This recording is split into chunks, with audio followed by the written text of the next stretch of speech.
Tapi ketika di sini tidak ada tanah, maka di sini ada sewa tanah.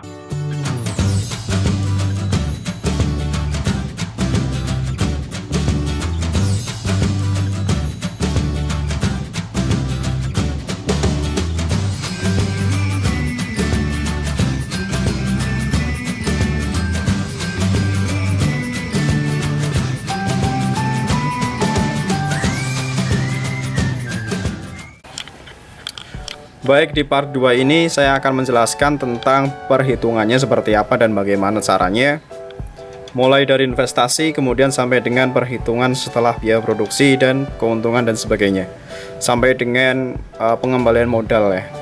Karena ini sangat penting untuk kita, ketika kita hanya tahu biaya produksi saja rasanya kok kurang gitu loh, ketika hanya sampai situ saja. Tapi ketika perhitungannya seperti ini, untuk perencanaan memang paling tidak sampai dengan pengembalian modal sampai kapan, seperti itu. Mari kita lihat video ini, video lama, video saya di 2018 waktu saya masih kuliah, dan ini sebagai pembelajaran untuk kita semua. Mudah-mudahan ini bisa membantu. Kita mulai dari biaya investasi. Harus dihitung dulu investasinya, yaitu tanah, kandang, peralatan, dan sebagainya. Di sini juga bisa ada ternak, yaitu ternak perah dan ternak petelur. Kenapa mereka masuk dalam investasi? Karena mereka tidak dipotong, alias yang digunakan adalah produknya, yaitu susu dan telurnya. Dan ini ada penyusutan juga. Kenapa ada penyusutan? Karena dibutuhkan tabungan untuk membangun kembali 800 juta setelah 20 tahun umur teknis, ataupun 20 tahun kandang ini sudah tidak bisa dipakai lagi gitu. Kemudian lanjut kita ke macam biaya tetap. Kita ngebut untuk saat ini biaya tetap. Di sini ada biaya tetap, yaitu penyusutan kandang dan sebagainya, pajak tenaga kerja tetap, bunga modal. Kalau di sini ada pajak tanah, maka di sini tidak ada sewa tanah. Tapi ketika di sini tidak ada tanah, maka di sini ada sewa tanah. Oke. Selanjutnya itu per tahun semuanya ya, bisa dilihat per tahun. Kemudian macam biaya variabel, di sini ada variabel banyak sekali yang tergantung pada populasinya. Kalau yang tetap tidak bergantung pada populasi, tapi yang di sini tergantung pada populasinya, seperti pakan, obat-obatan, gas sekam dan sebagainya, termasuk dalam biaya variabel dan dihitung juga per tahun. Ingat, per tahun. Kemudian ada juga di sini ya penerimaan setelah ada investasi, kemudian biaya tetap dan biaya variabel, kemudian ada juga penerimaan, yaitu ayamnya yang dipotong seperti ini, asumsinya seperti ini per tahun, jadi sudah per tahun semuanya ya. Dan kotoran juga seperti ini gitu ya. 7 periode per tahun untuk ayam pedaging. Oke. Saya tidak akan menjelaskan bagaimana mendapatkan penerimaan ini, karena nanti harusnya ada section khusus untuk membahas itu. Oke. Next one is biaya operasional.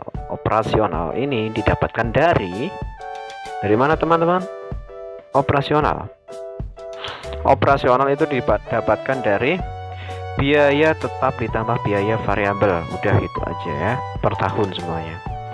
Kemudian modal adalah biaya operasional ditambah dengan biaya investasi dikurangi penyusutan. Kenapa dikurangi penyusutan?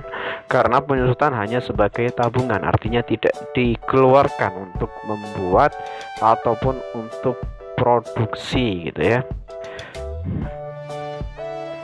Kemudian di sini ada penerimaan operasional. Oke, jadi kita bisa menghitung revenue per cost. Revenue itu penerimaan ya. Jadi 1/2. Ini artinya lebih dari 1 dan layak, seperti itu.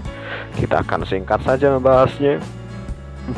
Kalau ada pertanyaan silahkan ajukan di kolom komentar berikut ini, di bawah maksud saya.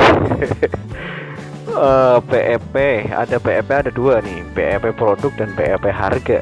PEP produk, ketika di sini produk, maka yang di sini adalah harga satuan, dan ketika di sini harga, maka di sini adalah total produknya. harga satuan yang aslinya berapa, total produknya yang aslinya berapa yang di sini. Oke. BEP produk 155.000 kg, artinya harus laku 155.000 kg untuk mendapatkan BEP atau titik impas. Dan di sini harus per kilo. Baik, saya lanjutkan teman-teman.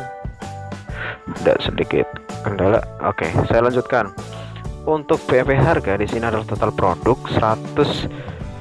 Nah, ini adalah real, total produk real. Kemudian di sini ada BEP harganya harus per kilogramnya 14.055 dan sekian rupiah untuk per kilonya harganya untuk mencapai titik impas gitu ya. Dari total produk segini. Oke. Kemudian rentabilitas dan payback period. Pertama, rentabilitas, yaitu laba modal. Ini juga modal laba, hanya dibalik saja. Laba modal ini untuk rentabilitas, yaitu laba dibagi modal, yaitu prosentasenya. Otomatis kalau di sini kita berbicara persentase, maka dikalikan 100% ya. Ini menggambarkan labanya itu 15% dari modalnya gitu ya. Kemudian payback period, seberapa lama, berapa sih periode yang dibutuhkan. Ini bukan period berarti. Kalau di sini labanya, kalau labanya adalah per tahun, maka ini adalah tahun ya.